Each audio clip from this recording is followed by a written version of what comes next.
Hello friends, in last lecture we start the topic number 3, that is the inheritance and variation. In that we study about the different concept which is related to this topic. Today we study about the Mendel and his experiment. Before going to the experiment of the Mendel, we study about who is the Mendel. The Mendel is the person who is known as the father of the genetics. Mendel हा एक असे व्यक्तिमत्व आहे ज्यांना father of genetics म्हणून ओळखलं जातं. त्यांचं जे पूर्ण नाव आहे ते आहे ग्रेगर जोहन मेंडेल असं त्यांचं पूर्ण नाव आहे. त्यांचा जन्म जो आहे तो एका फार्मर फॅमिलीमध्ये झालेला होता. 1822मध्ये त्यांचा जन्म झालेला होता. त्यानंतर हे जे मेंडेल आहेत हे मॅथमॅटिशियन होते. लक्षात घ्या मी काय सांगते, तर ते एक मॅथमॅटिशियन होते. पण तरीसुद्धा त्यांनी बायोलॉजीमध्ये किंवा जेनेटिक्समध्ये त्यांनी काय केलेले आहेत, एक्सपेरिमेंट केलेले आहेत. आणि हे एक्सपेरिमेंट जे आहेत यावर त्या एक्सपेरिमेंटमधून त्यांनी एक्सप्लेन केलेलं आहे की इनहेरिटन्स कसं होतं आणि व्हेरिएशन्स कसे तयार होतात, हे त्यांनी आपल्या एक्सपेरिमेंटमधून प्रूव्ह केलेलं आहे. तर आता आपण बघूया त्यांचे एक्सपेरिमेंट्स काय होते.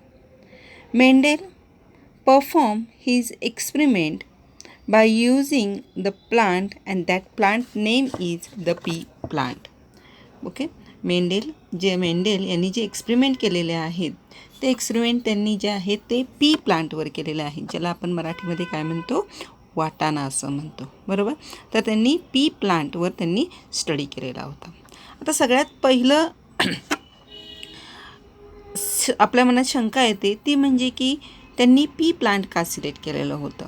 Okay, why Mendel select the pea plant for his experiment, हा प्रश्नसुद्धा परीक्षेमध्ये आपल्याला 2 मार्कासाठी विचारला जाऊ शकतो. Why Mendel select the pea plant for his experiment, त्यांनी त्यांच्या एक्सपेरिमेंटसाठी पी प्लांट का सिलेक्ट केला असा प्रश्न तुम्हाला परीक्षेमध्ये विचारला जाऊ शकतो, जो तुमच्यासमोर स्क्रीनवर आहे.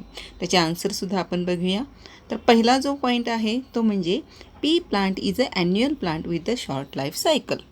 पी प्लांट जो आहे ते कसं आहे, it is a annual plant. आता ॲन्युअल प्लांटमध्ये 3 प्रकारचे प्लांट्स असतात. एक म्हणजे annual plant, perennial plant.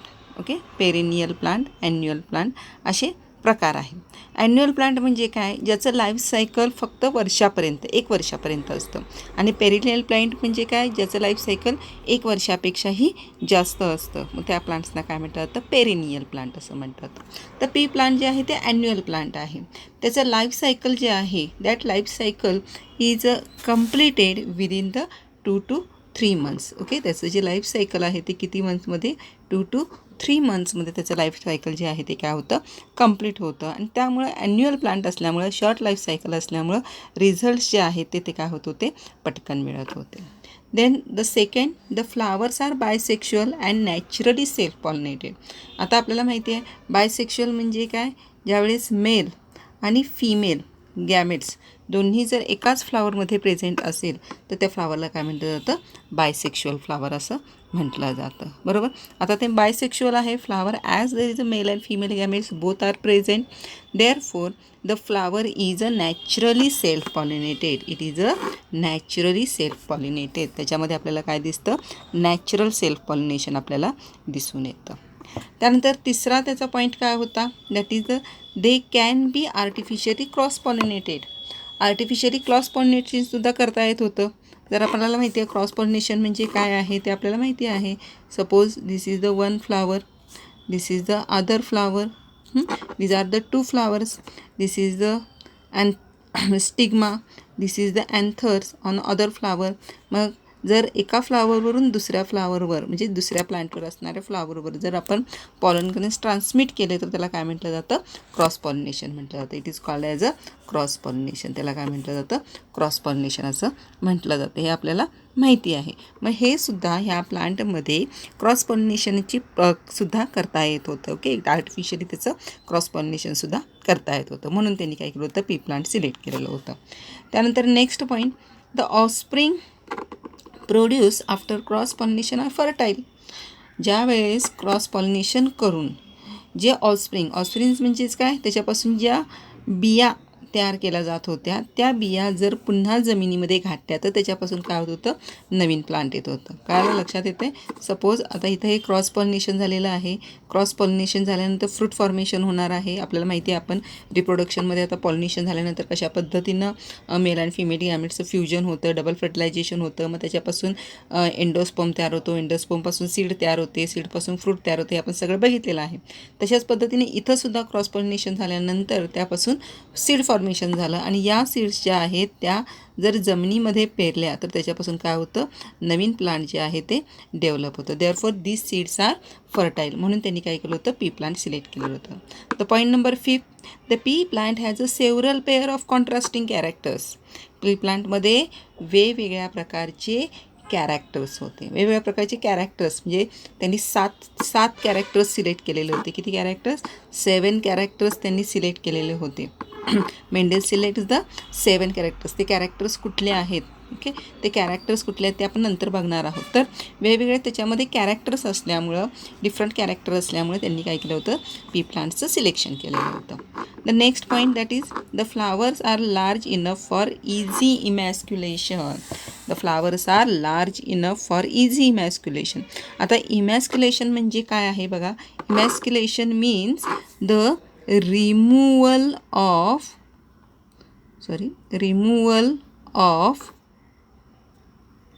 anther. Okay, removal of anther. Removal of anther म्हणजे काय, तर ज्यावेळेस फ्लावर जे आहे, फ्लावर जर बायसेक्शुअल असेल, suppose this is the gynoecium and this is the androecium. Okay, हे काय आहेत, अँड्रोशियम आहे. म्हणजेच हे फिमेल गॅमेटोफाईट आहे, दिस इज द मेल. तर हा जो मेल गॅमेटोफाईट आहे तो प्लांटमधून आर्टिफिशियली रिमूव्ह केला जातो.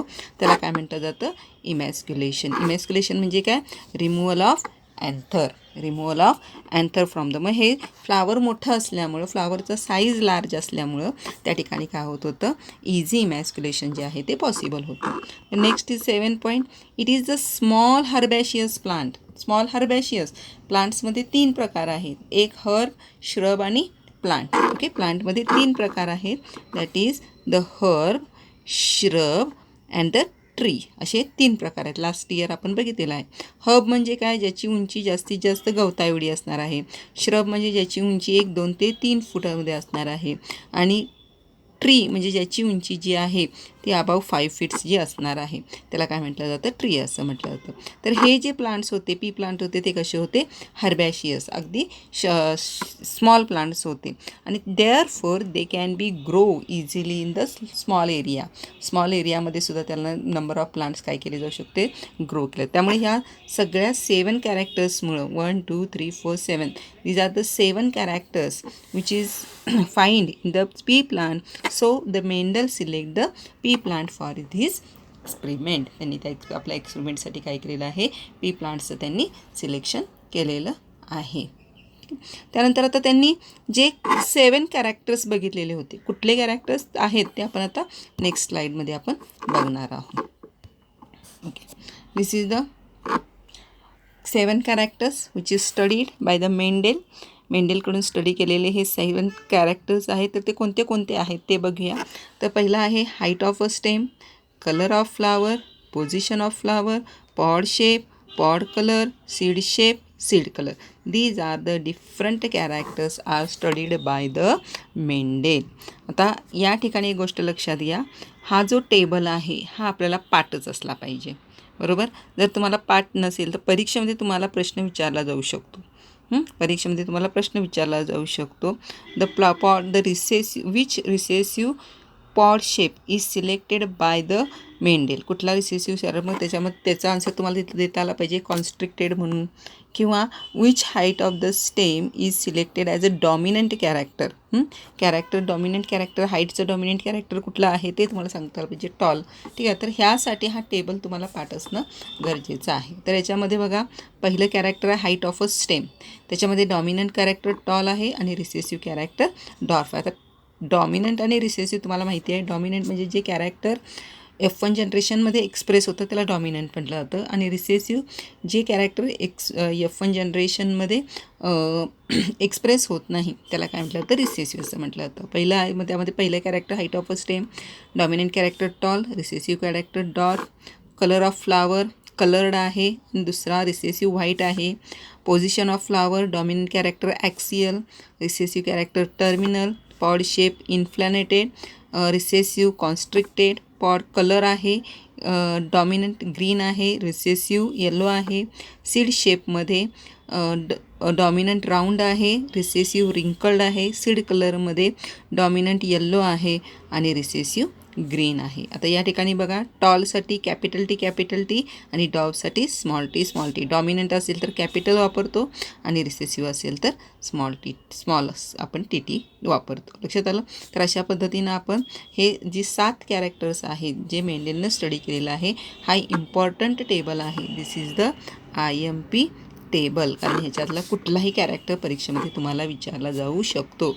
त्यामुळे हा टेबल तुम्ही परफेक्ट करणं गरजेचं आहे. ओके, नेक्स्ट लेक्चरमध्ये मेंडेलने कोणता एक्सपेरिमेंट कॅरी आउट केलेला आहे तो पण नेक्स्ट लेक्चरमध्ये बघणार आहोत. Thank you. We study in the next